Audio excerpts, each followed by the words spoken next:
concentrar hoy en la página 640, en el inciso C, donde habla ya de la ascesis, de la belleza. Entonces, para Florensky es importante reconocer cómo esta ascesis o esta purificación, esta superación, ¿no?, culmina en el Espíritu Santo. O sea, en este sentido, culmina en la luz belleza. ¿Qué quiere decir? Y esto es, digamos, como para irlo avanzando un poco más.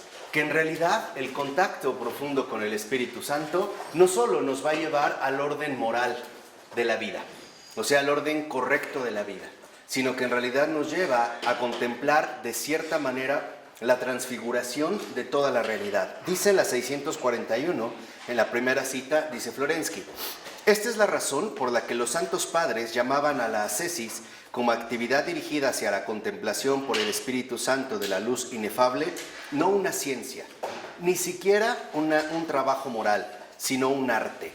Aún más, la ascesis era para ellos el arte por excelencia, el arte de las artes. El conocimiento teórico, la filosofía, es el amor a la sabiduría. El conocimiento divino, contemplativo, que procura la ascesis es filocalía, el amor de la belleza. Entonces, aquí, un aspecto que cabe resaltar es que ya cuando Florensky habla de la ascesis, considera, digamos, en este trabajo ascético que estamos haciendo para alcanzar la comunión con el Señor, para alcanzar el esplendor de la verdad, nos dice Florensky que esta ascesis ni siquiera, como suelen entenderlo los protestantes, nos llevaría a un perfeccionamiento moral, o sea, a la instauración del orden correctamente humano, la vida correcta o la vida moralmente buena. Dice en realidad Florensky, esto es todavía mayor. ¿Por qué? Porque la verdadera ascesis nos va a llevar a la filocalía, o sea, el amor a la belleza. Kalos es belleza, filos es este amor, ¿no? Amor a la belleza. Y por lo tanto, ya de antemano, podemos ver que en efecto se trata de alcanzar una verdadera transfiguración. De tal manera que ya no podemos nosotros suponer que el cristianismo se limita a alcanzar una postura moralmente correcta, humanamente aceptable, desborda incluso estos propios lineamientos. Justamente estamos llamados a alcanzar la verdadera contemplación o filocalía, amor a la belleza, que de cierta manera ya nos va adelantando la auténtica transfiguración, o sea, la finalidad última de todas las cosas, o, por decirlo de otra manera, la resurrección. Y algo queda claro: en la resurrección nada será igual, ya nada es igual, absolutamente todo será renovado. He aquí que vengo y hago todas las cosas nuevas. Ya no habrá, digamos, medidas que nosotros habíamos adoptado como ciertos medios para avanzar. ¿Por qué? Porque ahora estaríamos ya inmersos en el ámbito de la plenitud. Dice al iniciar el otro párrafo, el texto: en cuanto que es un arte, la ascesis sería la síntesis o la mediación entre la vía racional teórica y la vía práctica, moral. Entonces, para alcanzar esta auténtica filocalía, nosotros a su vez necesitamos atravesar dos ámbitos: el ámbito teórico y dos, el ámbito práctico. En el ámbito teórico, nosotros estaríamos en la ejercitación del pensamiento, precisamente no en las posibilidades de activar nuestra potencia intelectual, que de cierta manera es lo que hemos estado haciendo en las clases. Pero esto a su vez conduciría a la adopción en el ámbito práctico de una coherencia fundamental. Una coherencia fundamental entre lo que se nos ha dado para pensar y aquello que estamos llamados a vivir. Entonces, aquí entraría la moral, o sea, lo que resultaría ser en un cierto momento lo moralmente bueno. Estaríamos en el ámbito de la corrección, lo que resulta correcto. Un ejemplo muy sencillo: es correcto ayudar a la gente, pero no es suficiente. ¿Por qué? Porque la rectitud moral involucra el establecimiento de ciertos límites. Por ejemplo, es bueno ayudar a la gente, pero el bien consiste en ayudarla siempre, sin condiciones. Entonces, si yo solamente me quedo en lo correcto, no alcanzo la verdadera ¿qué? Transfiguración. Seguiría limitado a muchos criterios plenamente humanos, por buenos que sean. O sea, lo que les estoy diciendo aquí es muy importante. Lo bueno no es suficiente. Porque el bien es una exigencia radical. Y esto es lo que cambia por completo todos nuestros criterios. ¿En qué medida vamos a ayudar a otra persona? En la medida en que Dios lo disponga. Nosotros simplemente somos medios y administradores. No somos en este sentido jueces para limitar cuál sería el comportamiento más adecuado o más correcto. Y la razón es muy simple, porque la caridad, el verdadero amor de Dios, es una locura para los hombres. No se puede asimilar mediante criterios ni estrictamente racionales, ni estrictamente morales. O dicho de otra manera, que es lo que yo ya les había dicho en varias ocasiones, el cristianismo es más que un mero moralismo. Esto es una raíz profundamente protestante. ¿Por qué? Porque al haberse desligado de esta comunión plena con la verdad, el único recurso que les quedó para manifestar su fe, porque ahora es individual, aislada, supuestamente subjetiva entre Dios y el individuo, es mostrarlo a través del ámbito humano. ¿Cómo? ¿Cómo voy a mostrar entonces que soy un buen cristiano? Pues siendo un buen trabajador, siendo un buen padre de familia, siendo un buen ciudadano, etcétera, etcétera, etcétera. O sea, cumpliendo finalmente con el ámbito práctico, o sea, con el ámbito de la moral. No obstante, el propio cristianismo no se reduce a un moralismo, porque conduce a una transfiguración donde ya se puede contemplar este amor a la belleza que solo la caridad es capaz de expresar. Entonces, cuando nosotros atravesamos el mero ámbito teórico a través de la ascesis, la purificación intelectual, y llegamos a la purificación práctica y superamos la moral, entonces alcanzaremos la transfiguración, o sea, la contemplación. ¿Qué significaría en este sentido contemplación? Mirar las cosas tal y como Dios las ve. Esta es finalmente la contemplación, el adelanto que ya aquí en la tierra alcanzaremos de esta transfiguración, o sea, el acceso auténtico a la filocalía. Entonces dice a continuación el texto, que la belleza es la mediación entre la verdad y el bien, así como representa la síntesis entre el discurso racional y el dato empírico sensible. O sea, aquí, en el ámbito teórico, nosotros estaríamos llamados a ir profundizando cada vez más en la verdad. Y esto lo tenemos que hacer a partir de un esfuerzo intelectual, derribar todos los obstáculos que nos impiden la comunión. En cambio, aquí, en el ámbito práctico moral, nosotros estamos llamados a profundizar cada vez más en el bien. Y ojo, ¿qué es el bien? El bien no solo es lo moralmente correcto, el bien es una exigencia. ¿Por qué? Porque el bien me exige salir de mis propias limitaciones para manifestar el amor infinito del Señor. Eso es el bien. Por eso es que es un desafío también a los criterios humanos. Cuando se nos invita a hacer el bien, se nos está invitando también a rebasar nuestros propios criterios morales. ¿Por qué? Porque también dentro de la moralidad es muy fácil engañarse, que entre la fantasía, que entre incluso la preles, la seducción espiritual, y entonces suponer que estoy cumpliendo con mi deber, que estoy haciendo lo correcto. Por ejemplo, ayudar a los demás en cierta medida.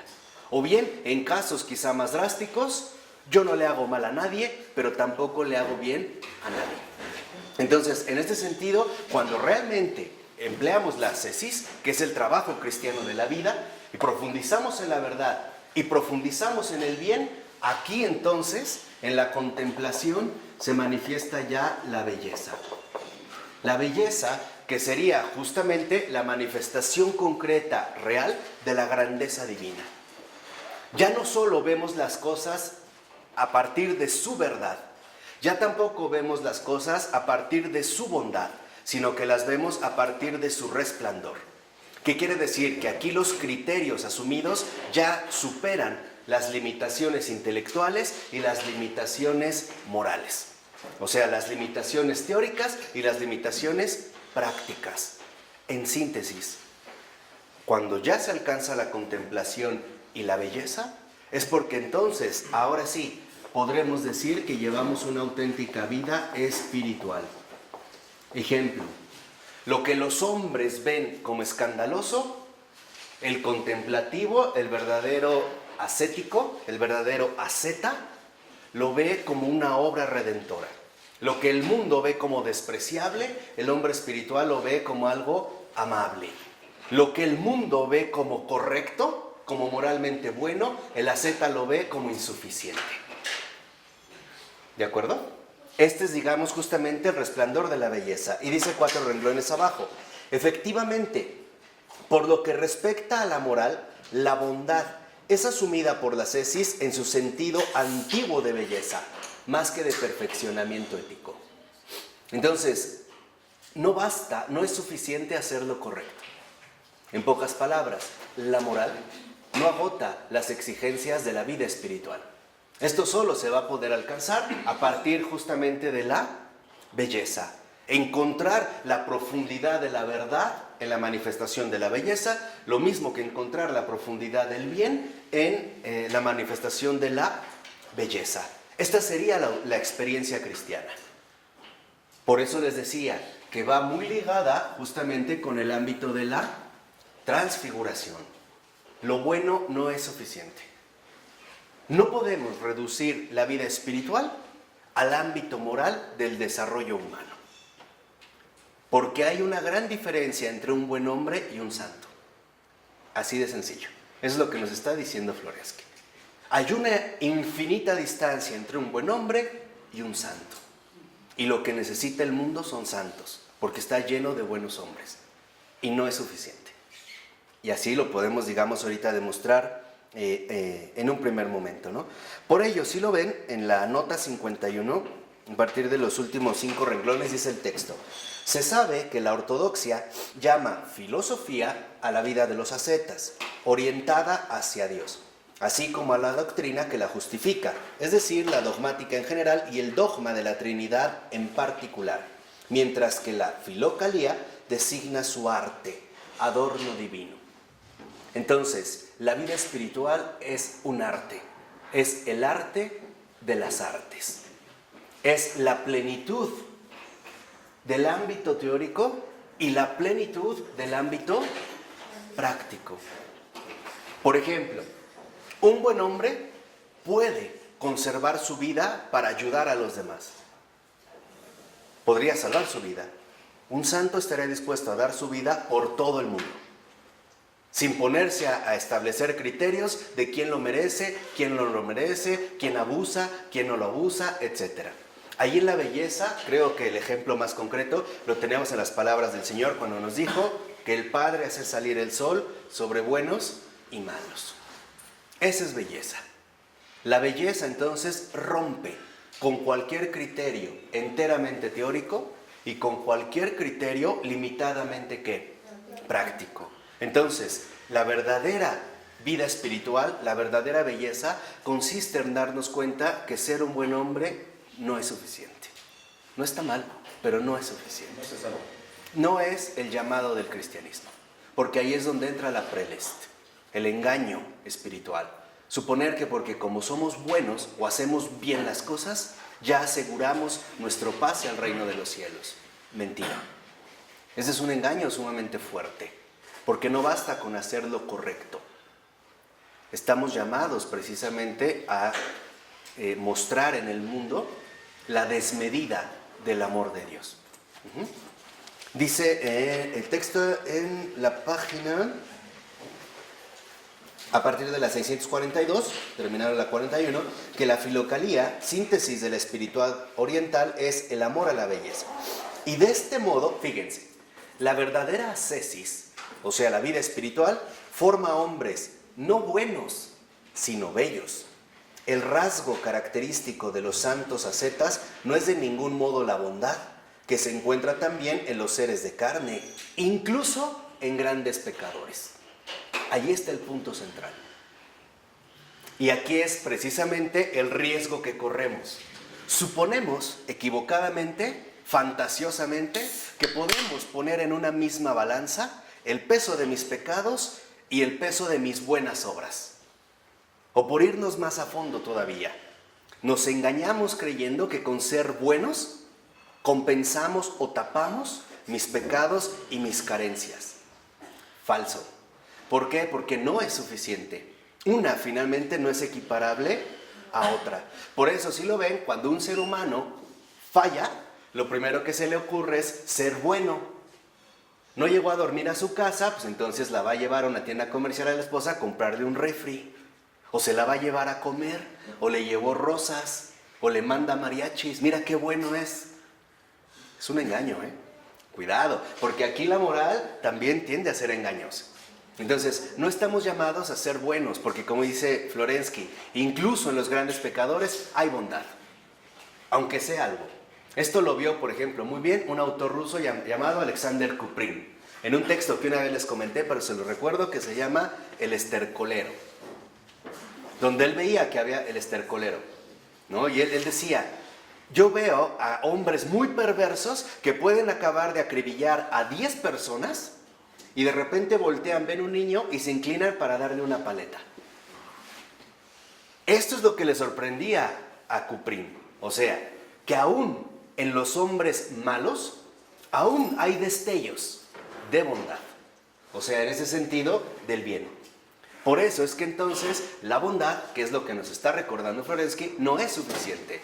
No agarremos la bondad como tapadera de todas nuestras porquerías.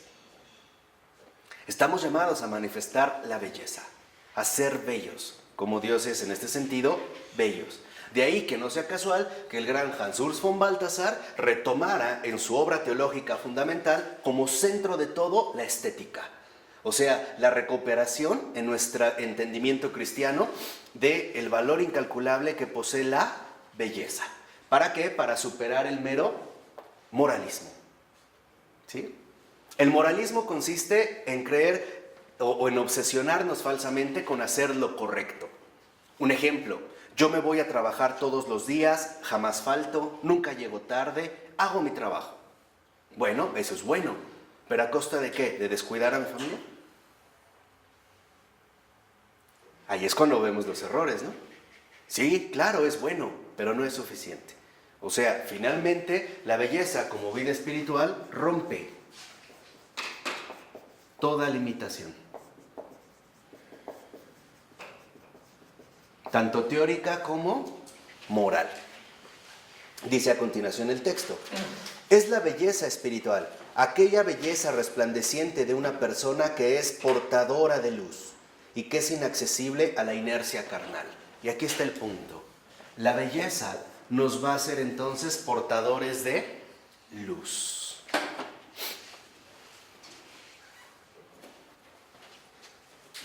Y este es, digamos, el punto central al que estamos llamados. El propio Señor nos lo dijo. Ustedes son la luz del mundo. No dijo, ustedes son los buenos en el mundo.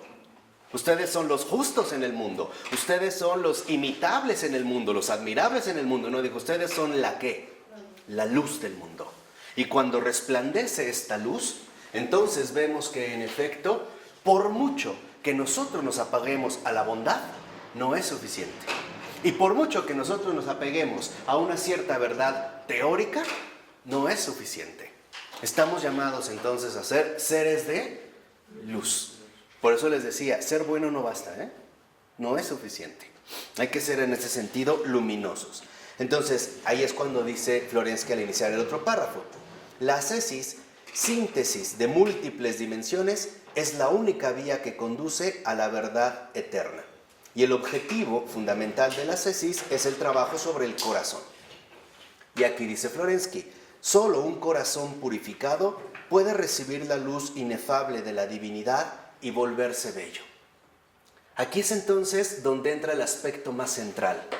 ¿Cómo accedemos a la luz? ¿Cómo nos hacemos portadores de la luz? A través de la anulación de nosotros mismos. En pocas palabras, si la luz disipa las tinieblas, debemos reconocer que nuestra propia aceidad, nuestro apego al sí mismo, es esa tiniebla.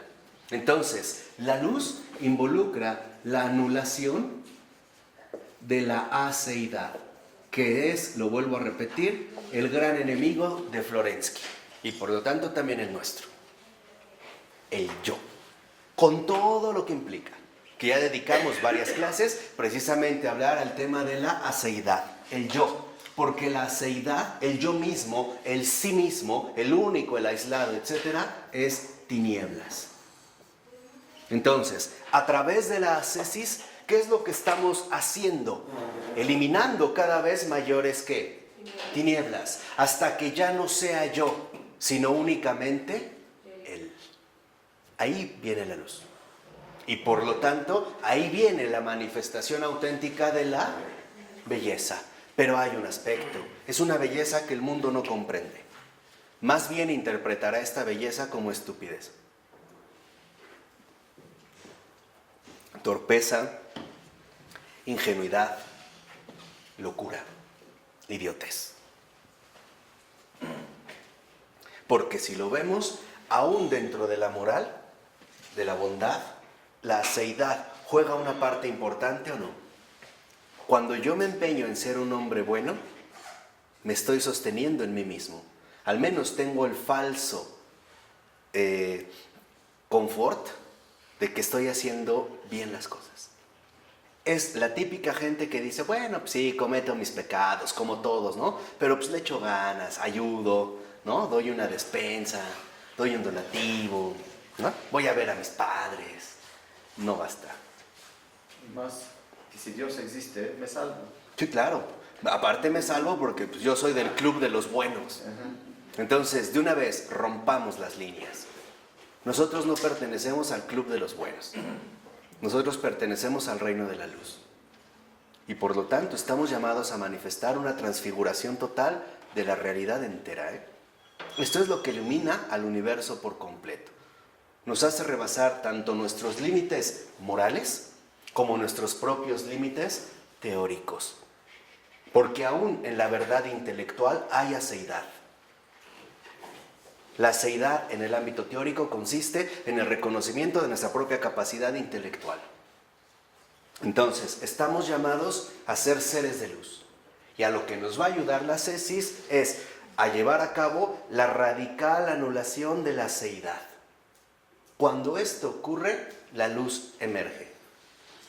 Pero ¿se acuerdan lo que nos dijo también el Señor en el Evangelio según San Juan? Y las tinieblas vinieron al mundo, pero el mundo no lo recibieron. Es lo mismo que hacemos nosotros en el corazón.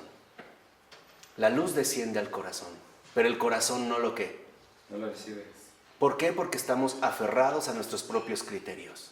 ¿Cómo le voy a seguir ayudando? Esto es demasiado, ni que fuera idiota.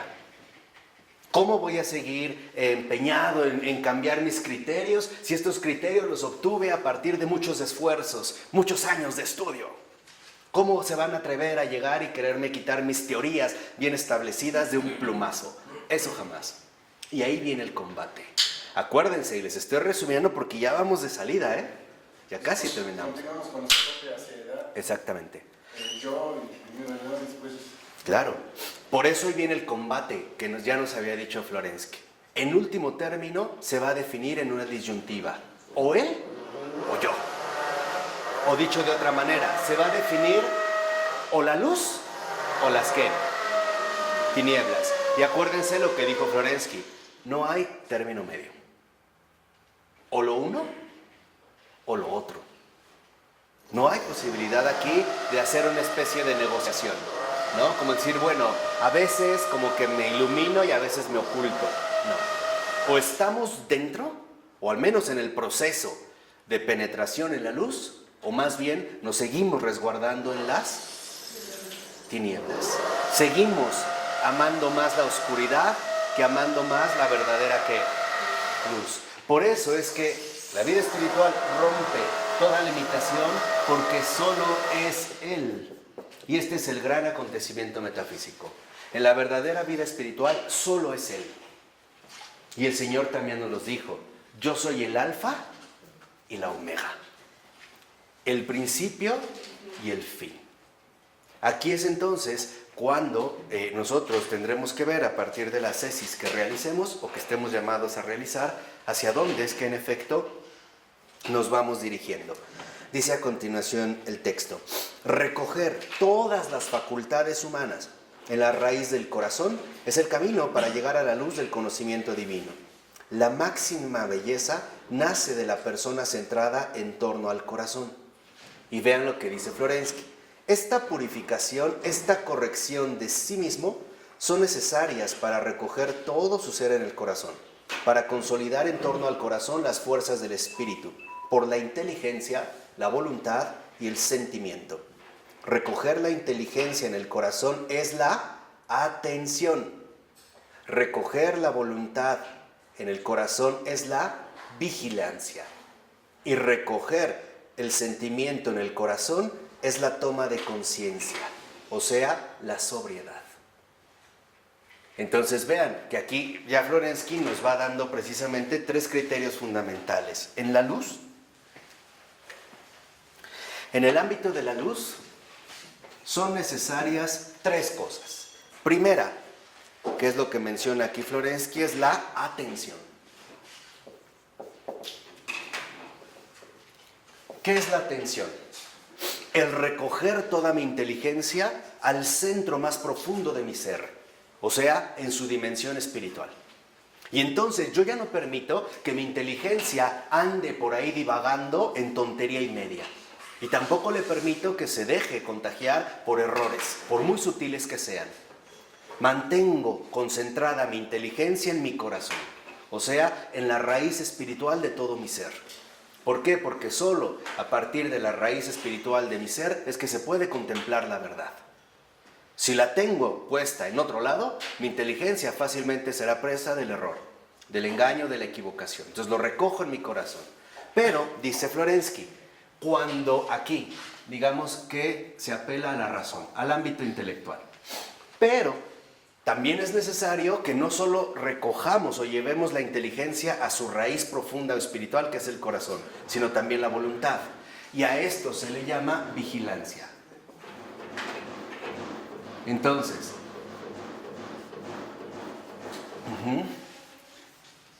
la vigilancia consiste en que no permito que mi voluntad esté apegada a sus propios caprichos, sino que la mantengo firmemente establecida en el centro de mi corazón espiritual, donde radica la única verdad resplandeciente. Dicho de otra manera, no dejo que ni mi razón, mi ámbito intelectual, ni mi voluntad quieran huir o se quieran nuevamente por ahí como escurrir hacia las ¿qué? Tinieblas. No, las voy a someter a la luz, las voy a mantener a la luz. Pero también necesitamos recoger en el corazón, en este sentido, los sentimientos. Y entonces, cuando hablamos de los sentimientos, hablamos de sobriedad, que sería el ámbito afectivo, en general, sentimientos, emociones, etc. Los 3 ámbitos tienen que estar sostenidos a partir de la raíz espiritual del hombre, o sea, el corazón.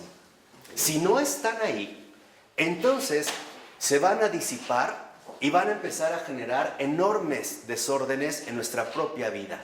Un ejemplo de cada uno. En el ámbito afectivo, las preocupaciones inútiles. Por ejemplo, me empiezo a angustiar por situaciones que no tienen sentido. Y esto desgasta. En el ámbito de la voluntad, dejarme llevar por deseos estériles e incluso dañinos.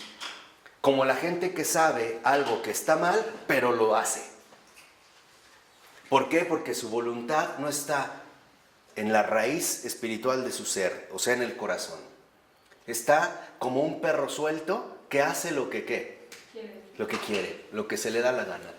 Y en el ámbito de la razón, empiezo a que mi mente, en general, mi capacidad, mi potencia intelectual, empiece a fantasear con sus propias creaciones e incluso terminemos autoconvencidos de lo que nosotros mismos estamos suponiendo.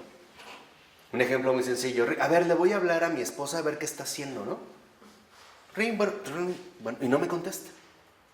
Pues qué raro, pues con quién está, ¿no? ¿O qué? Le vuelvo a marcar y ya de inmediato me manda al buzón. Ya, o sea, hasta nos volvemos videntes, ¿no? Aquí a lo que estamos llamados es a conservar siempre una profunda atención.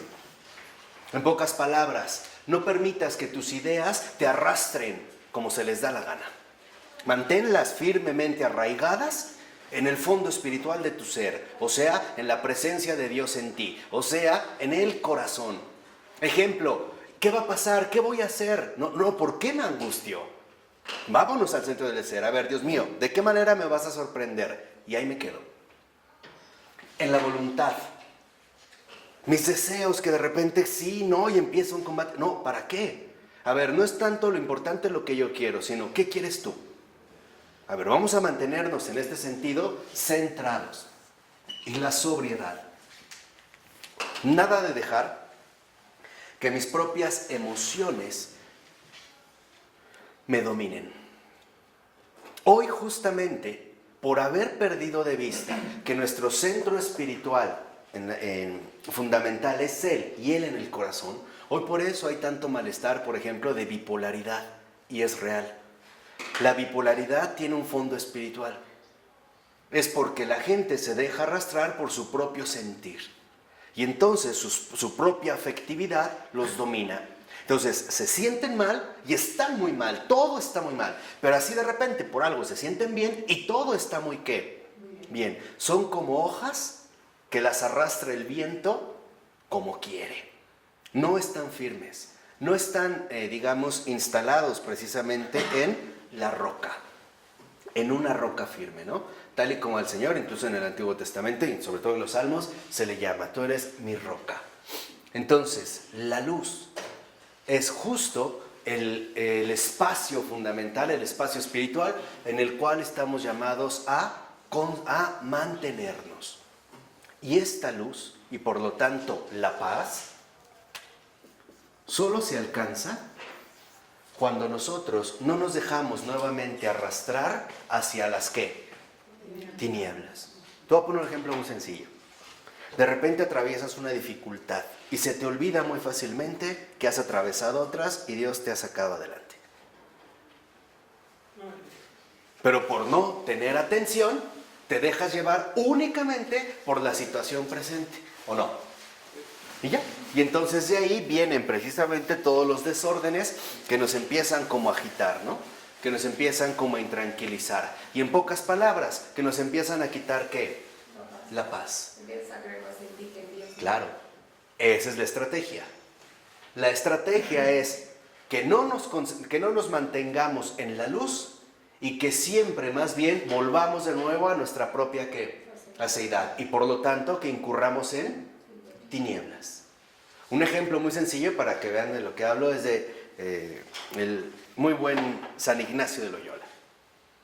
En una ocasión estaba atravesando una purificación tan fuerte, incluso física, emocional, espiritual, o sea, en completa desolación terrible, que el maligno se le aparece, se le queda bien y le dice: ay, Ignacio, ¿y así piensas aguantar 30 años? Fíjense la estrategia. ¿Dónde estaba el núcleo de la tentación? A ver, ya aprendan. Tiempo. ¿El reto? Ah, el engaño. ¿Dónde estaba el engaño? ¿Dónde estaba el aguijón? No. ¿Dónde está el aguijón de la tentación? Que llevar a Ignacio a que se ponga atención a sí mismo. No manches, si ahorita estoy atravesando esto y me siento muy mal, ¿cómo podré aguantar yo tanto tiempo? Ahí estaba el truco. O sea, sacarlo de la luz, llevarlo a las ¿qué? Al sí mismo. ¿No? Aquí lo vamos a enfatizar. Las tinieblas del sí mismo. ¿Y cómo reacciona Ignacio de Loyola? No dejándose arrastrar. Y le responde: ay, desgraciado, si tú no eres capaz de garantizarme ni un segundo de vida, ¿me prometes 30 años? Lárgate de aquí. Y se fue. ¿Cómo desbarató entonces la estrategia? Exactamente.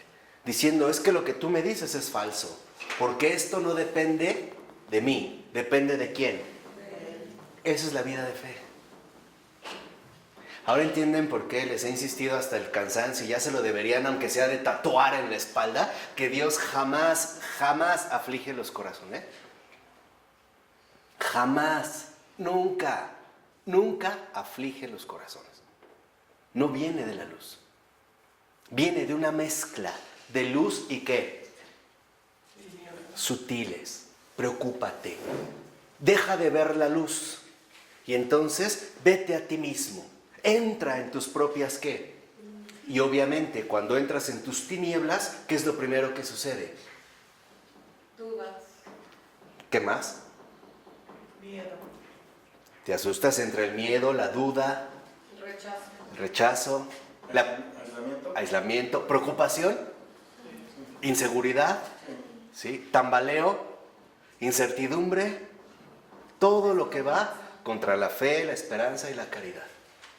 Este es el núcleo de cualquier tentación, para que ahora ayuden a los demás.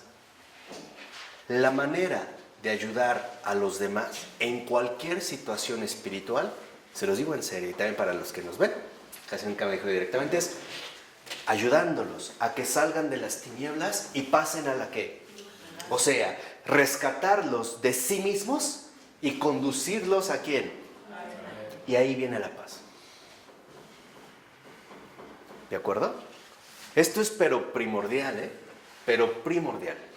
Entonces, mantener siempre, ya dijimos, atención, vigilancia y ¿qué? Y sobriedad, ¿no? O sea, llevar mi razón, mi voluntad y mi afecto, toda mi afectividad a la raíz profundamente espiritual de mi persona, o sea, al corazón.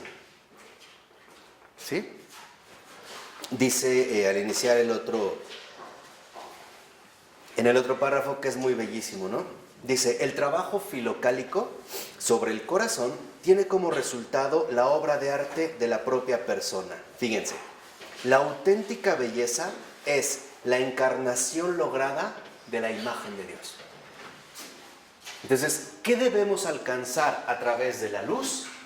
La encarnación de la imagen de Dios. Ahí. Cada vez que tienes una preocupación, una tristeza, una angustia, una duda, una molestia, un coraje, hay tinieblas. ¿Qué hay que hacerlas? ¿Qué hay que hacer? Centrarte en él. No, vámonos a la luz. Entonces, ¡pum!, reacciono. Mientras más rápido, mejor. Y entonces, voy a llevar mi razón a la atención. Voy a llevar mi voluntad a la ¿qué? Y mi afecto a la sobriedad. No está fácil. Pero la verdad es que no es imposible. Les voy a ser sinceros. ¿Saben por qué no lo vivimos? Por puro descuido. Descuido. Y también les voy a ser más sinceros. En realidad, esta es la parte principal que el maligno usa para turbarnos. Él se aprovecha de esas propias tinieblas, que es la herida fundamental del pecado. Hacia allá siempre te va a procurar dirigir, conducir, llevar. Porque sabe que una vez que estás fuera de la luz, desprotegido de la luz y estás en tinieblas, eres presa fácil. Y ahí sí te devora, ¿eh? Cuidado. Ahí te devora. Es que eso te ciega. Exactamente. Te tapa. ¿No ves? Nada. Claro. Este es, por ejemplo, el momento agónico de combate de los suicidas. Ahí se ve el verdadero drama. Este es el verdadero meollo del pecado. Lo que emplea el maligno, porque él no tiene ningún poder directo sobre nosotros. Pero él sabe que el pecado nos debilitó de tal manera, que lo único que necesita es engañarnos para eclipsar la luz y entonces, ahora sí, hundirnos en las propias, ¿qué? Tinieblas. Del mal espíritu siempre consisten en dos cosas. La exageración, para más o para menos. Un ejemplo. Cuando a veces estás distraído, o sea, no estás en atención, en vigilancia y en sobriedad. Y esto solo se logra, no hay otro modo, a través de la oración. No hay otra. No. Claro. Por ello, no es casual que incluso antiguamente había como una costumbre muy hermosa que si una persona sentía un susto, una preocupación, lo primero que hacía era una invocación. Jesús, María y José. ¡Ay, Dios mío! Era esto, o sea, salir de las tinieblas e ir rápido a la ¿qué? A la luz. Entonces, cuando nosotros realmente vivimos la oración, mantenemos la razón atenta, la voluntad vigilante y nuestro afecto sobrio, en sobriedad. Ya no nos dejamos engañar tan fácilmente, porque puede ser de dos maneras. La primera es incitarte a que lo realices más. Ahí viene la exageración al más. No pasa nada, hombre, tú síguele. Pero una vez que has llegado a un cierto nivel, si tú sobrepasas ese nivel, reaccionarías. Y entonces dirías, no, creo que ya me pasé. Al menos me voy a procurar enmendar. Y entonces ahí baja la intensidad. Ahí viene la otra técnica que consiste en, no, ya no lo hagas. Ya no seas malo. Sé bueno. No te pases. Tranquilo. Pero es finalmente para mantenerte dentro de estas, ¿qué? Tinieblas. Por eso ahora entendemos cómo lo que el Señor hace es venir a rescatarnos de nuestras propias tinieblas. Sin el Señor no hay luz. No hay luz.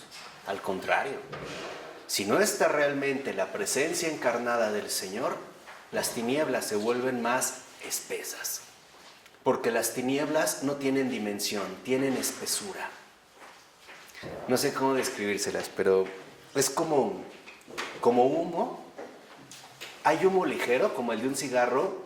Hay humo más denso, como el que puede sacar un coche descompuesto o el de una fábrica. Y entonces, las tinieblas tienen espesura. Y por lo tanto, enceguecen, pero lo peor de todo, asfixian.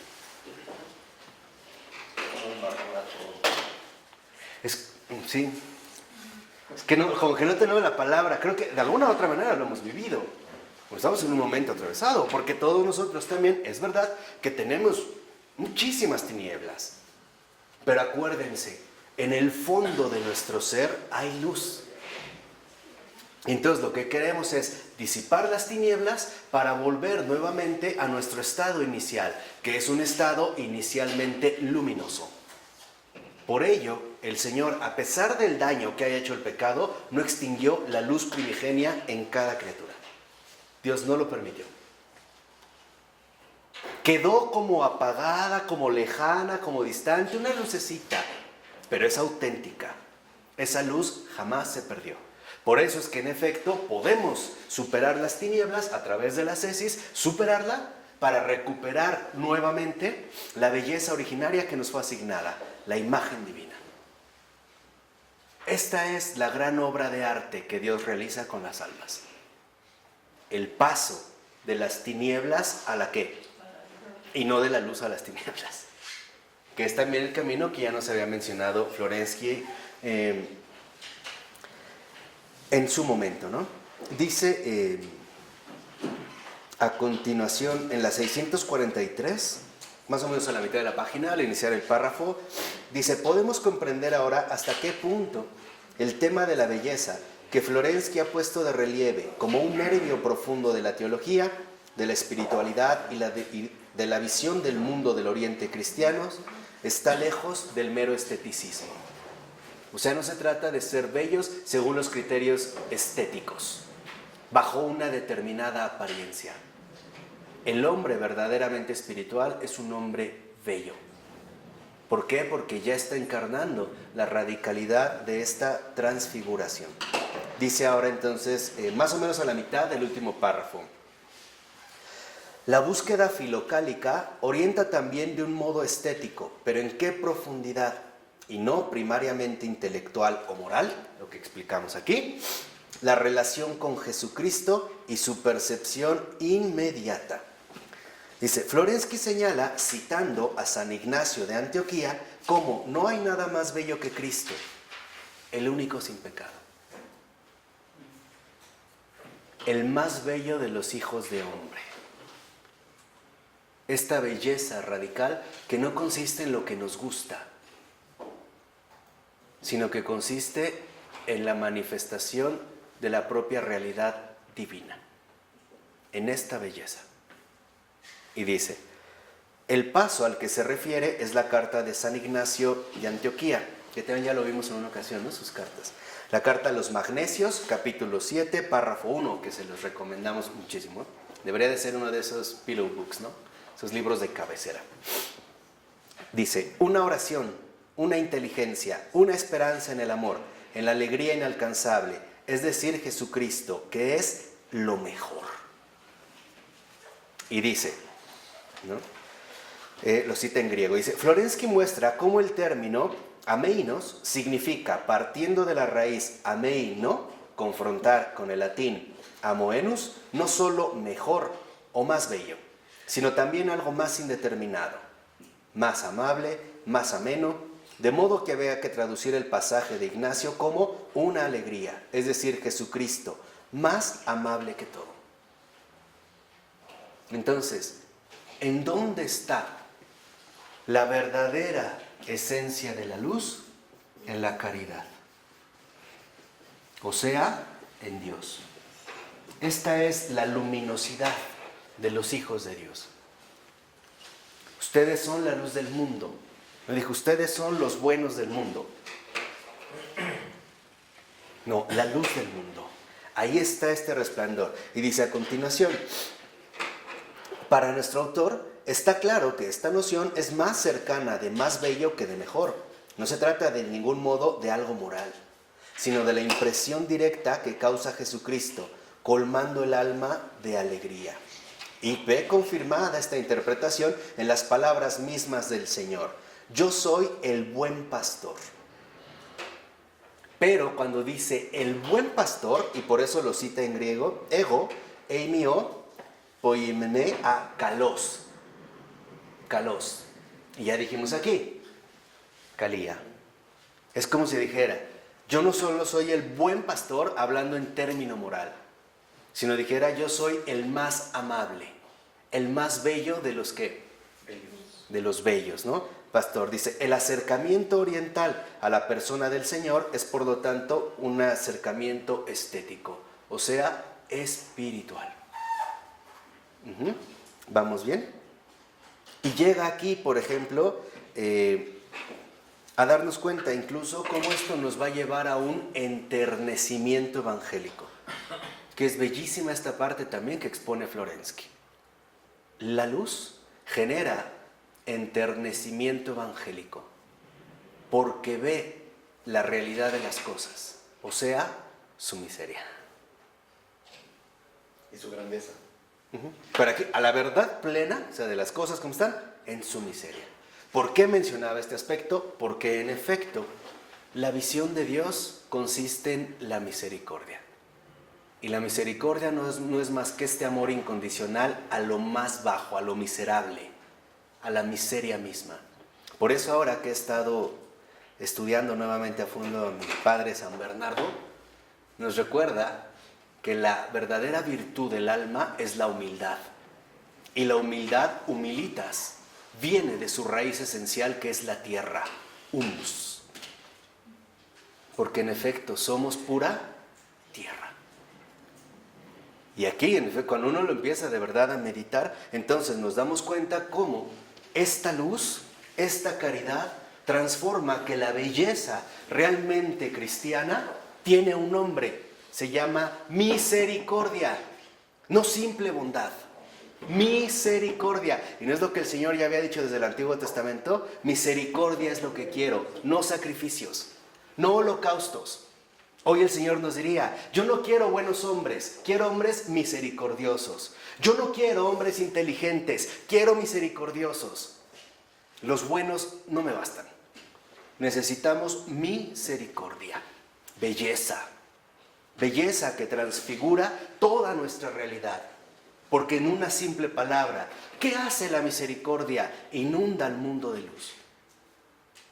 La misericordia es aquello que en efecto disipa por completo cualquier ¿qué? Tiniebla. Este es el gran secreto de la espiritualidad de San Bernardo, ¿eh? Y de hecho, lo digo abiertamente, las respuestas que el mundo actual necesita están en San Bernardo. Ahí están. Hoy es muchísimo más cercano nuestra realidad actual con el siglo de San Bernardo que con el siglo XVI, XV o XVII, por mencionarlo. ¿Mandé? San Bernardo de Claraval. Sí, claro. Acaba también de pasar su fiesta, ¿no? De Claraval, exacto. Ahí está. Entonces, es fundamental que nosotros también hablemos de este enternecimiento evangélico. Misericordia. Esa es la luz. ¿Querías decir algo? Y en la 645, entonces dice aquí, al iniciar el segundo parrafito, que, espérenme,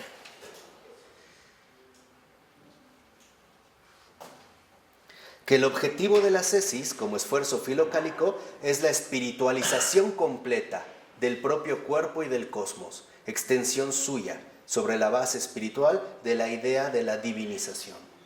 En pocas palabras, ¿en qué consiste la divinización? En ser luz, o sea, en ser misericordia. Esta es la verdadera esencia de Dios. Ya veremos, cuando expongamos todos los errores que fuimos heredando al configurar la identidad de la modernidad, cómo se habló de Dios como un omnipotente, pero un déspota, por no verlo literalmente desde su propia ¿qué? Luz. Entonces decía, bueno, Dios puede hacer lo que quiera, como un déspota, sin misericordia.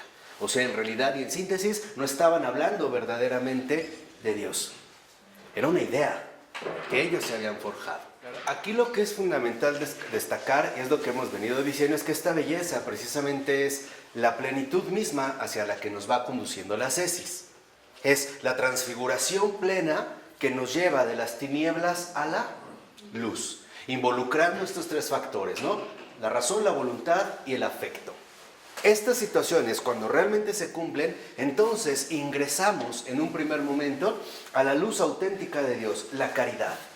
Pero esta caridad, que en verdad representa a Dios o constituye a Dios mismo en su esencia, por así decirlo, nos lleva ahora a darnos cuenta que la verdadera belleza, que es parte de la auténtica vida espiritual y que rompe toda limitación y que solo es Él, se llama misericordia.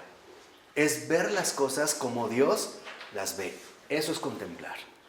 Ya no es seguir los mismos criterios humanos que a lo mejor suenan muy bien de parte de la moral, pero no son suficientes. Y tampoco los meros criterios teóricos, que claro, ahí hay verdad, pero tampoco resulta ser algo enteramente suficiente. Entonces, cuando nosotros nos damos cuenta que la belleza en este sentido como contemplación se llama misericordia, ahora entenderemos básicamente todo el gran secreto de la vida espiritual, porque la misericordia es el extremo máximo de espiritualización de un hombre.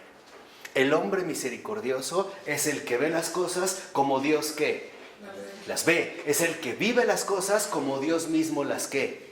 Las vive. El que piensa las cosas como Dios mismo las ¿qué? Las piensa. Y esto desborda por completo los criterios correctos, pero insuficientes tanto de la moral como de la mera razón intelectual. En otras palabras, la misericordia nos descubre el otro mundo. La misericordia es la encarnación viva del otro mundo. Es la manifestación plena de Dios en el mundo. Esta es luz. Por eso les decía, no basta con ser buenos. Hay que ser misericordiosos. Y entonces asumir precisamente este auténtico enternecimiento evangélico. Fíjense, ya que habíamos mencionado esto, vamos a regresarnos en la 644, en la nota 58. Era importante terminar para que viéramos ahí lo que menciona el texto. Dice, es significativo a este respecto la presentación de Lev Gillet. Dice, todo ortodoxo debe tener una relación personal e íntima con el Evangelio. El mismo Harnack, que veía en la ortodoxia una mezcla de metafísica griega y ritualismo, insistió en esto. Él escribe, en esta iglesia la palabra de Jesús tiene un lugar de honor y a pesar de todo cumple en silencio su misión. Entre estos cristianos, sacerdotes o laicos se encuentran hombres que aman a Jesucristo, no porque es la persona misteriosa, poseedora de dos naturalezas, sino porque un rayo de su ser, por medio del Evangelio, ha penetrado en sus corazones. Y porque este rayo ha llegado a ser para ellos la luz y el calor de sus propias vidas. O sea, ¿qué quiere decir? Que en efecto no solo se asume a Jesús como un modelo moral, ni tampoco como un gran pensador. Se asume como la encarnación de Dios y por lo tanto con toda la exigencia que eso conlleva y que se llama misericordia. Dice a continuación, los evangelios sinópticos han impregnado profundamente la conciencia popular ortodoxa.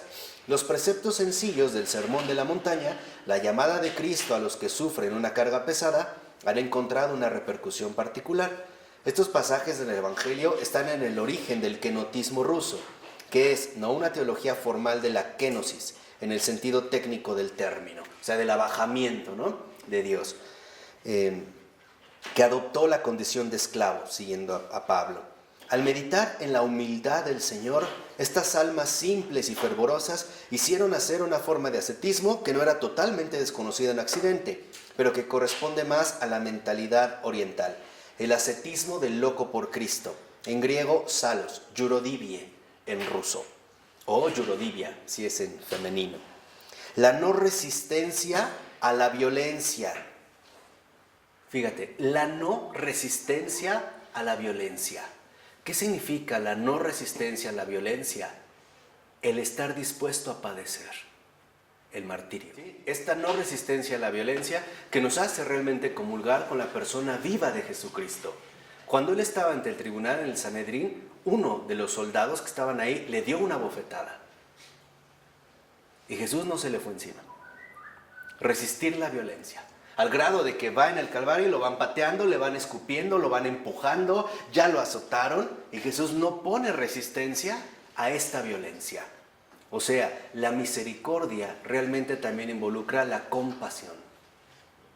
O sea, el estar dispuesto a sufrir con los demás, lo de los demás. Entonces, aquí vemos en la misericordia también, la luz nos empieza a mostrar otra rama, otra raíz fundamental, la compasión. Y dice, a ejemplo de los bienaventurados príncipes Boris y Gleb en la antigua historia rusa, que más tarde sería sistematizada por Tolstoy, van en este origen, ¿no? De la estrecha correlación entre el alma rusa y el sufrimiento, nacen en nombre de Cristo una piedad y una generosidad ardientes hacia los que son humillados y ofendidos. El tema de la conmoción del corazón compasivo se reitera en la literatura rusa, sobre todo en las novelas de Dostoyevsky. Y en efecto, para Dostoyevsky, los primeros en ser merecedores de la misericordia de Dios son los humillados y los ofendidos. Amor a los despreciados, a los abandonados, a los no amados, a los queridos, a los drogadictos, a los alcohólicos, a las prostitutas, a los depresivos, a los enfermos mentales, a los depravados, a los secuestradores, a los violadores, a los pederastas, a los matricidas, a ellos. Y esto es algo que solo la luz puede realizar. O sea, esto es algo que solo la auténtica transfiguración que en contemplación se encarna en misericordia puede llevar a cabo. Amar a los enemigos, perdonar a los que te ofenden, dar la vida por ellos, por todos. Esta es misericordia. Y eso es lo que el Señor precisamente nos vino a mostrar. Entonces, no basta con ser buenos, hay que ser como Jesús. O sea, enteramente, plenamente misericordiosos. Las buenas obras no bastan. La misericordia lo cumple todo. Eso es justo el proceso que estamos tratando de adquirir. O sea, a través justamente de la ascesis. Entonces podríamos decir, bueno, y en este sentido, la misericordia representa justamente el extremo de la belleza de la criatura.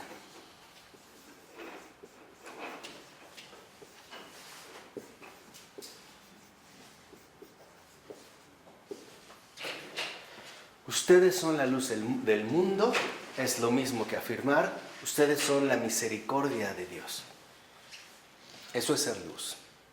Y cuando la gente entra en contacto con la misericordia, capta que esta misericordia no es de este mundo, que esta misericordia viene precisamente de lo alto, que ahí Dios se está manifestando, porque se han superado los meros criterios morales o los meros criterios teóricos. Aquí se trata ya de una realidad bastante distinta. Es también este extremo de la belleza de la criatura, la misericordia, lo que Florensky también le llama, esa es la auténtica belleza de la carne. Entonces, si lo ven, la misericordia es la auténtica belleza espiritual de la criatura, de la zeta. Ya no es una mera apariencia corporal, color de cabello, de ojos, complexión, medidas, altura, ya no. Se trata de la aparición del otro mundo aquí en la tierra, un mundo que en efecto solo Dios puede hacer posible. Alcanzar, digamos, la misericordia es vivir realmente en la luz. Esa es la luz, porque la misericordia es aquello que en efecto vence cualquier amor propio. En cambio, cuando no se está en la luz, por mucho que digamos que va a la iglesia, es bautizado, comulga, etc., en realidad va porque está pegado a sus propias tinieblas. Vive en la prelest, o sea, ha sido presa o es presa de la seducción espiritual. Porque la misericordia en realidad únicamente tiene su base en la humildad. ¿Qué es la humildad? La humildad es reconocer a la luz de la verdad que cualquiera es más importante que yo. Esa es la humildad. Cuando esto no se tiene, cuando esto no se tiene presente, no hay misericordia. Porque siempre me intentaré poner por encima de cualquiera. Y voy a tener pretextos. Porque una persona verdaderamente pobre, y no solo en términos materiales, sino la auténtica pobreza de espíritu, es plenamente consciente de una cosa: todo lo recibe. Nada es suyo. Todo lo recibe y por eso lo agradece. Y bendice. Es más, cuando tú realmente te topas a un pobre y le ayudas o le das algo, te dice, Dios le dé más.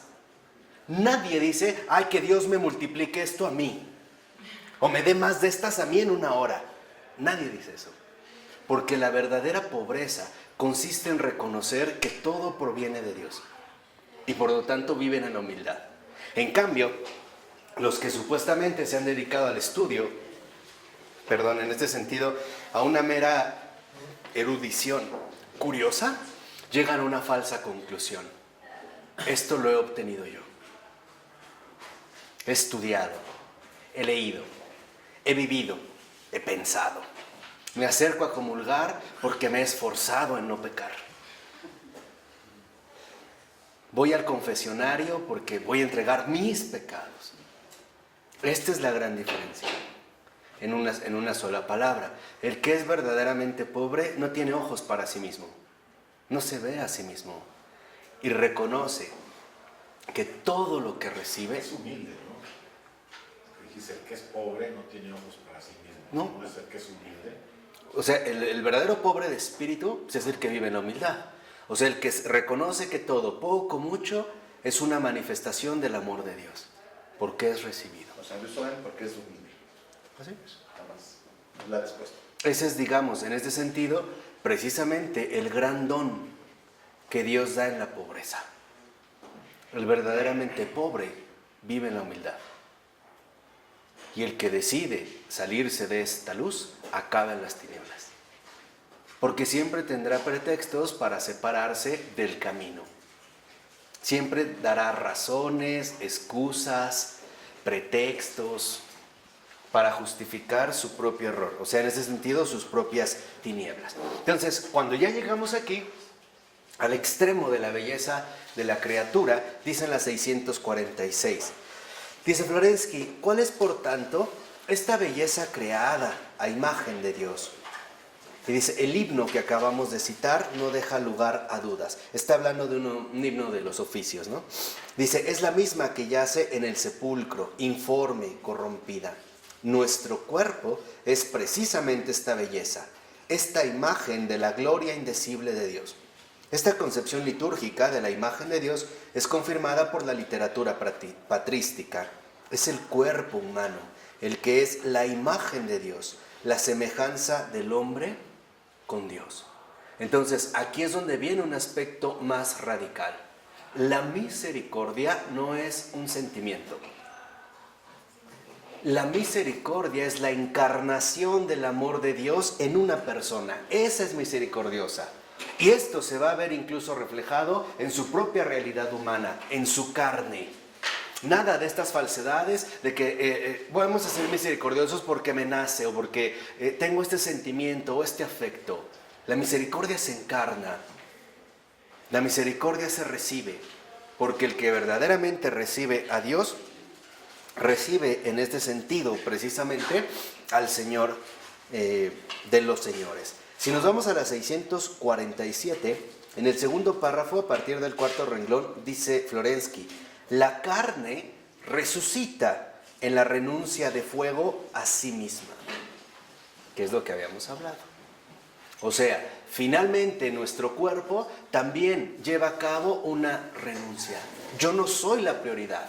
Por ejemplo, yo ya no me cuido a mí, ya mi prioridad ya no soy yo.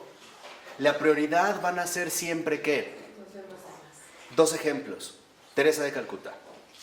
Teresa de Calcuta se dobló, se encorvó, se jorobó, porque pasó más de 50 años atendiendo así a los enfermos y a los pobres. ¿Qué pasó, hijo? ¿Qué necesitas? Dime.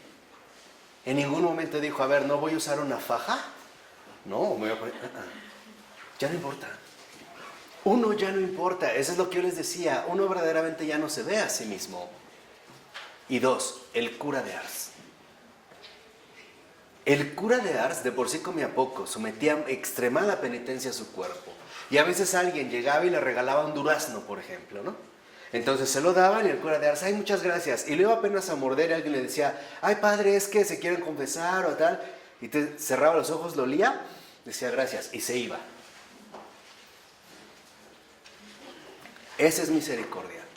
Primero los demás. Por eso es lo que yo les había insistido. La verdadera misericordia transfigura toda nuestra estructura existencial. La misericordia consiste en, primero Él, después tú, al último ¿qué? Yo. Ahí están dos ejemplos muy recientes, ¿no? La prioridad son justamente los demás. Esta es misericordia, darse, pero darse al extremo, darse completamente, sin restricciones, con sangre y agua. Acuérdense que una vez ya les expliqué esto. El desgastarse, el derramar la sangre y el derramar el agua. Y el agua se derrama en la misericordia a través de las lágrimas. Cuando lloramos por el sufrimiento de los demás, cuando realmente nos afligimos por las desgracias de los demás. E incluso empezamos a dar hasta la última gota de nuestra sangre y agua.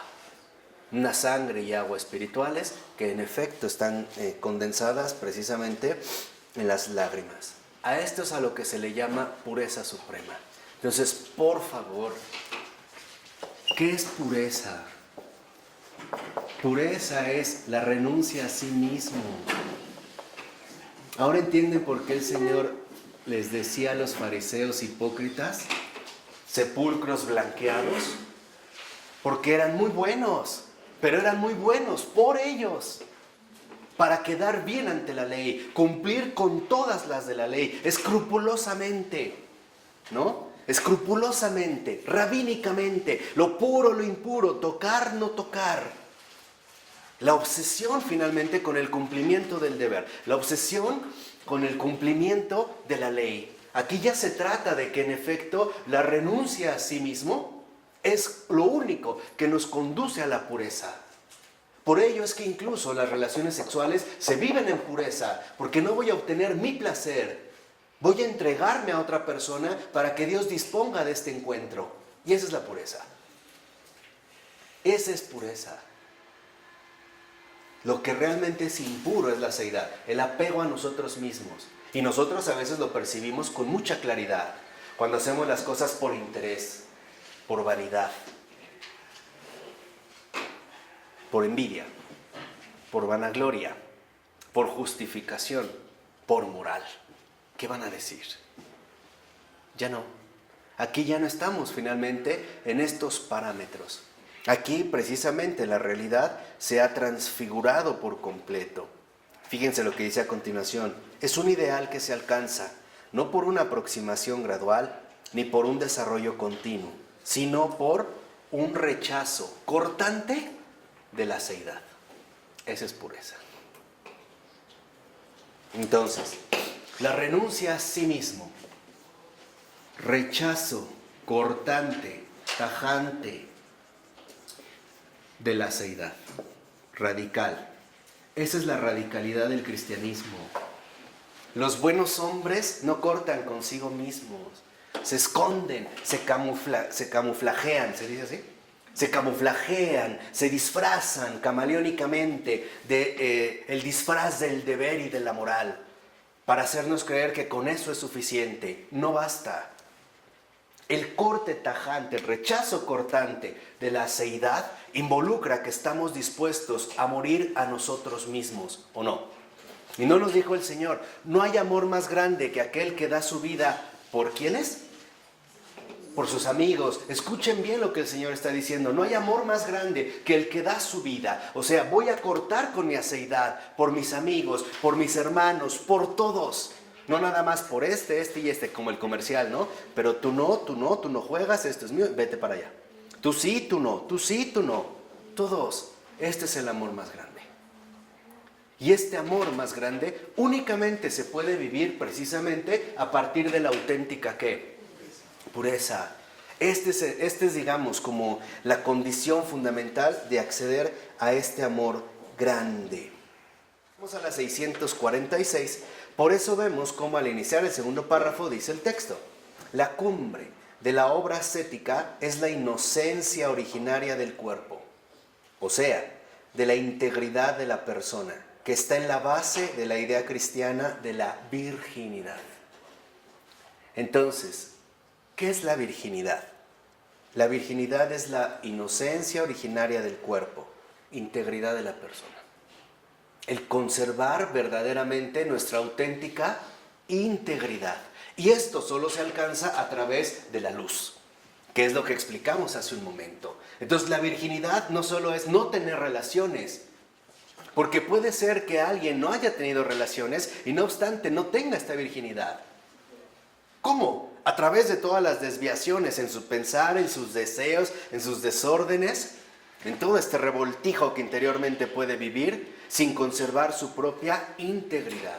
Entonces, cuando nosotros realmente vemos que hay un rechazo cortante de la seidad, es porque yo estoy buscando también esta recuperación de la inocencia primigenia. O sea, de la virginidad.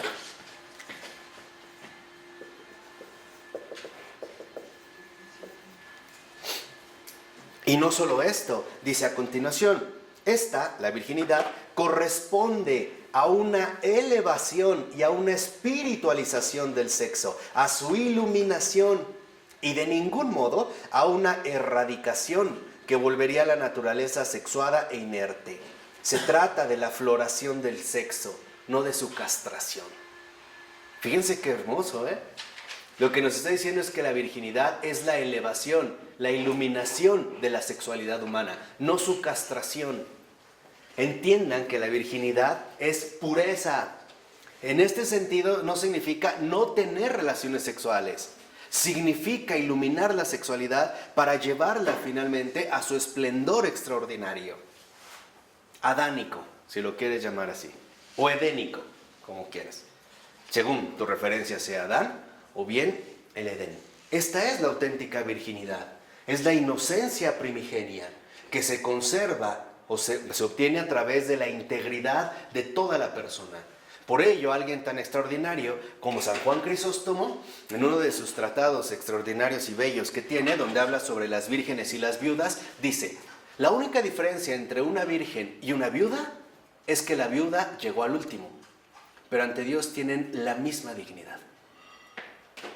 Fíjense. ¿Por qué? Porque una viuda está llamada también a volver a recuperar esta auténtica, ¿qué? Virginidad. No se anula, no es la castración de la sexualidad, es su verdadera iluminación, o sea, su transfiguración. Y esto solo se transfigura a través del rechazo cortante de la ¿qué? De la seidad. Así que entonces ya nada de fariseísmos, nada de temores ante nuestra realidad, porque entonces la sexualidad es algo malo. No es esto. Estamos llamados a iluminarla, a transfigurarla, a llevar esta también realidad importante de nuestro ser humano como la sexualidad a la luz del Señor, para que a partir de esta luz precisamente se transfigure. ¿De acuerdo? Llevarla a su plenitud. Dice, la inocencia es un ideal escatológico, en la medida en que supone la adquisición del Espíritu Santo. Y dice Florensky, esta victoria, esta inocencia, este estado alado de la santidad se obtiene por la adquisición del Espíritu Santo. La plenitud de la virginidad no está más que en la plenitud del Espíritu, es decir, que se encuentra al final de la obra ascética llevada a cabo por toda la humanidad eclesial en el cuerpo divinizado de la criatura. Y dice, el ideal de la virginidad se basa pues, y no puede ser de otro modo, en la idea de la resurrección universal. Y aquí es donde entra el punto culminante. Este rechazo cortante a la seidad finalmente apunta a la resurrección universal. ¿Por qué? Porque en la resurrección universal es donde en efecto se alcanza la completa inocencia. ¿Qué quiere decir? Que nosotros a través de la vida espiritual adelantamos lo que va a acontecer en los últimos tiempos. Estamos finalmente labrando el camino hacia el que llegará esta plenitud. Entonces, cuando realmente se asume la virginidad, esta inocencia primigenia, el rechazo cortante de la seidad, lo que estamos ya preanunciando es la resurrección universal. Este estado total de plenitud que solo vendrá hasta el ¿qué? Hasta el final. Pero nosotros estamos llamados precisamente a irlo labrando poco a poco. De tal manera que si nos vamos a la 647, ahora sí, en los últimos 4 renglones dice Florensky, de este modo, la finalidad de las aspiraciones de la asceta es percibir todo lo creado en su belleza triunfante y originaria. El Espíritu Santo se manifiesta en la capacidad de ver la belleza de la criatura, ver por todos lados la belleza, y siempre significaría resucitar antes de la resurrección universal. Y cita San Juan Clímaco. Sería anticiparse a la revelación última, la del Paráclito. Eso es lo que buscamos. Estamos, digamos, buscando precisamente esta manifestación final de los últimos tiempos. La revelación, la manifestación plena del Espíritu Santo. O sea, en este sentido, la revelación plena del Paráclito. Donde ya no hay uno y otro. Donde ya todos somos uno. En este estado precisamente de pureza. Que hasta el final jamás va a ser completa.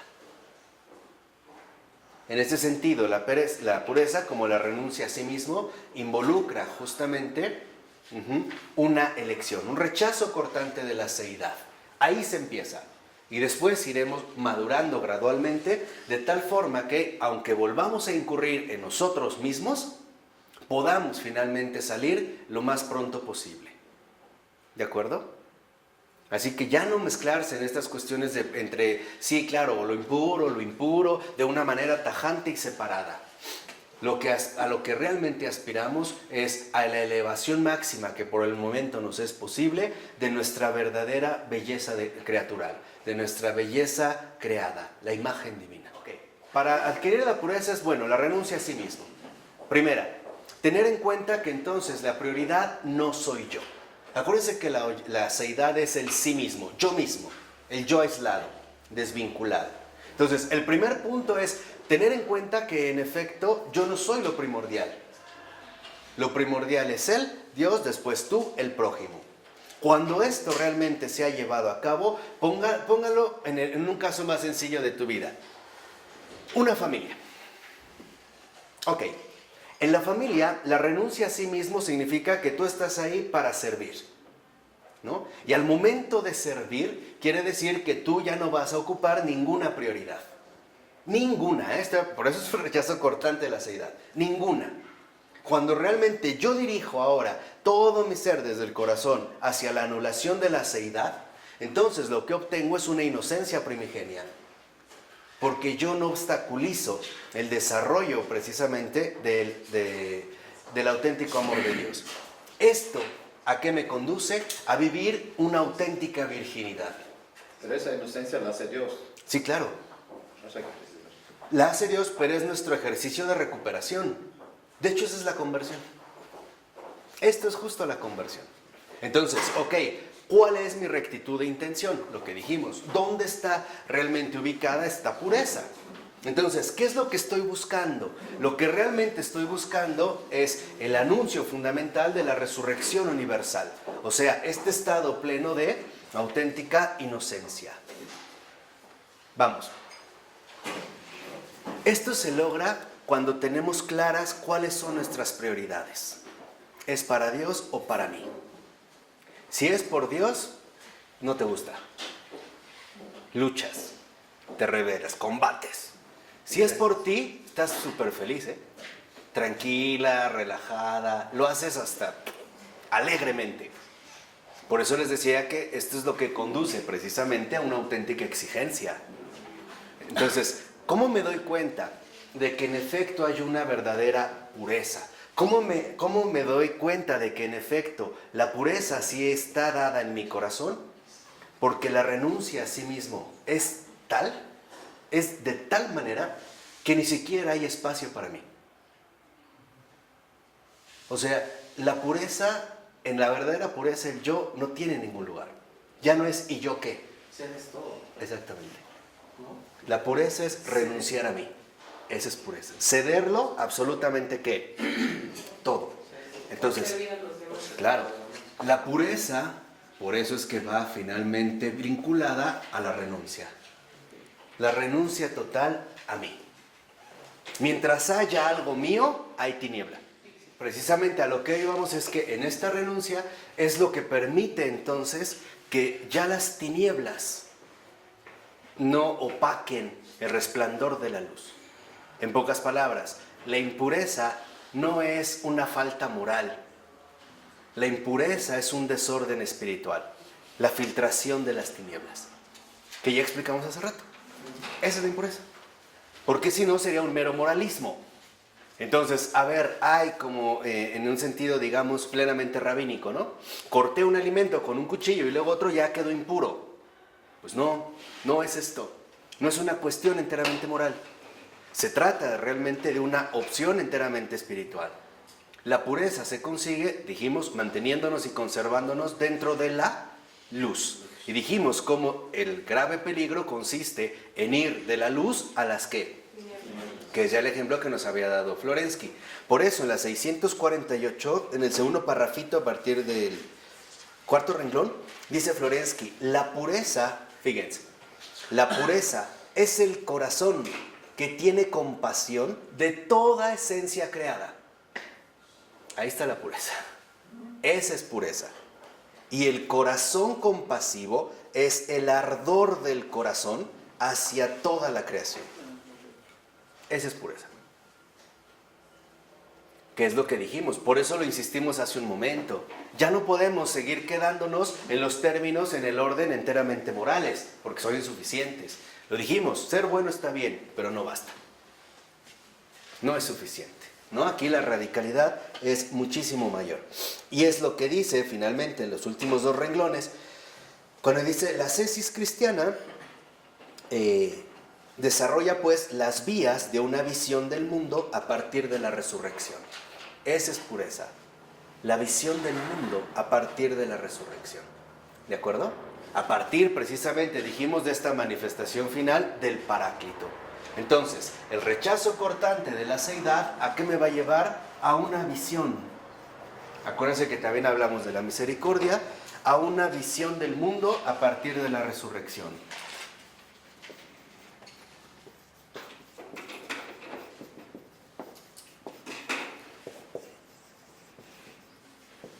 ¿Cómo van a ser las cosas? ¿Cuál es realmente la finalidad última que está, en este sentido, dirigiendo toda nuestra vida. ¿Hacia dónde es que nos vamos a dirigir? Es anticipación, es ya preparación. Por eso fíjense en la cita 28, ¿no? Es un pasaje de una homilía del padre Pavel Florensky. Dice, bienaventurados los limpios de corazón, porque verán a Dios. Cita Mateo 5:8. Dice, lo verán en el propio corazón y en el de los otros. Esa es pureza. Pureza significa contemplar la presencia de Dios, no solo en mí, en los otros, en cualquiera. ¿Por qué hablo de resurrección, no de esperanza? Okay. ¿Por qué de resurrección? Porque esa ya va a ser la manifestación plena del sentido de todo lo creado. La transfiguración total que solo el Paráclito puede llevar a cabo. Por eso. Porque no se trata nada más de un ejercicio moral. Se trata de una realidad espiritual muy concreta. Porque Dios lo va a llevar a cabo. Claro. Exacto. Por eso dice a continuación, en el de los otros, lo verán no solo en el futuro, sino también en esta vida. Lo verán ahora. Basta solo con que purifiquen su corazón. Y mirad, portadores de Cristo. Apenas el corazón se ilumina tan solo un poco en el interior, esclarecida por la luz divina, comienza ya a brillar y a resplandecer como el oro la imagen de Dios. Y ahora ves en ti mismo y en los otros a los ángeles custodios que se presentan ante el rostro de Dios. Ahora escuchas los inefables suspiros del Consolador que intercede por nosotros y grita a Dios, Padre. En esta única palabra se esconde la dulzura de todas las plegarias y de todas las alegrías. Dichosos los puros de corazón, porque ven siempre a Dios, caminan siempre ante su rostro, en medio de la comunión de los ángeles. Se relacionan con consideración los unos a los otros. Ellos, en fin, ven cuanto hay de santo en los otros, es decir, ven aquello que ni siquiera el otro conoce de sí mismo. Experimentan admiración y alegría por cuanto hay de santo en cada uno. Sufren y lloran por el estrato de polvo que se ha depositado sobre cuanto había de más precioso en el hombre hermano. Fíjense aquí ya la diferenciación. La pureza consiste en ver a Dios en todos. Es una imagen. Es una visión, es una contemplación. Es una contemplación concreta. Es la manifestación del otro mundo. Claro. A eso es a lo que estamos llamados todos. Por eso es que se hace precisamente el recorrido sincero y profundo de la ascesis. En cambio, cuando no hay pureza, nosotros ya no vemos la presencia de Dios ahí. Y entonces podemos decir que de plano está perdido, como lo hacían los fariseos, ¿no? Este pagano ya no, ahí no está Dios. En cambio, la pureza nos abre los ojos a la presencia de Dios. Por eso decíamos, si se da esta visión del mundo a partir de la resurrección, entonces significa que en la resurrección Dios ya es todo. ¿En qué? En todos. Entonces quiere decir que a través de la pureza Dios se hace omnipresente.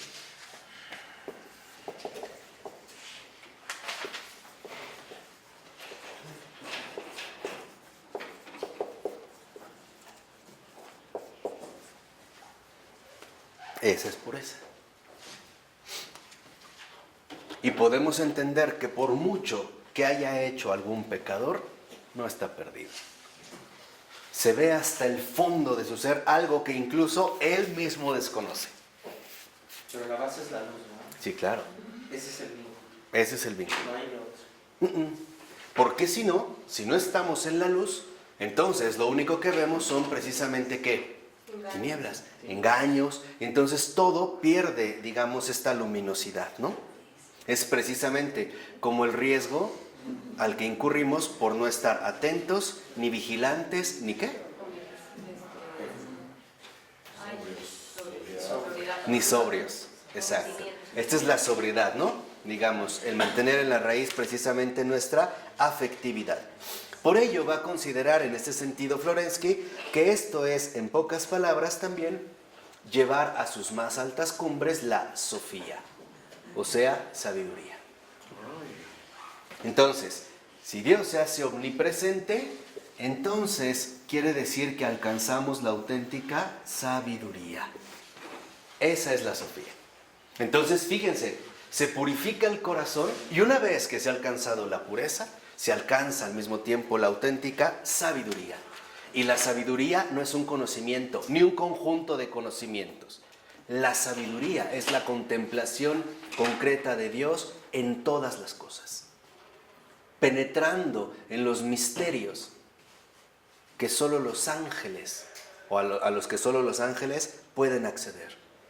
Por eso, la sabiduría también nos aporta una auténtica visión angelical, asombrándonos de los tremendos misterios de Dios. Esta es la verdadera Sofía. Por eso, en latín, hay una gran diferencia entre ciencia y sapiencia. O sea, entre mero conocimiento y sabiduría.